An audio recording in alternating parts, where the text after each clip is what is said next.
Hi friends, good afternoon. Afternoon అయిందా అండి? Time అయితే ఎంత అవుతుందో ఏమో. పొద్దుననగా స్టార్ట్ చేశాను నేను వర్క్ 1 by 1. ఇదిగో హెయిర్ ఆయిల్ అయితే చేసేసాను. రాజ్ కుమార్ గారికి హెయిర్ ఆయిల్ ప్రిపేర్ అయిపోయిందో.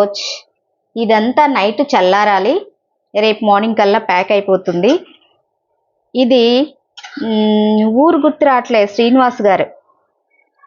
శ్రీనివాస్ గారు ఆర్డర్ ఇచ్చారండి చికెన్ పచ్చడి మనకి, విశాఖపట్నం.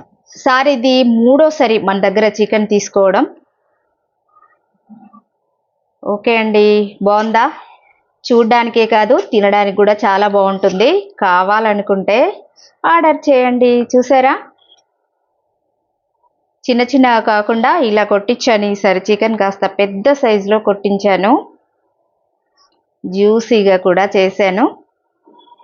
ఒకరు అన్నారు, పద్మ సిస్టర్ అన్నారు, అందరి చికెన్ పచ్చళ్ళలో అయితే జ్యూస్ తక్కువగా ఉండి ముక్కలు తక్కువగా ఉండి జ్యూస్ ఎక్కువగా ఉంటుంది ఈ సూపు అన్నారు. అందుకోసం ఈసారి నేను కూడా అలా ట్రై చేశాను, కానీ నాకు రాదండి. చూడండి, ఇదిగో ముక్కలే ఎక్కువగా ఉన్నాయి. ఒకరిలాగా మనం చేయడం రాదులేండి. Bye friends.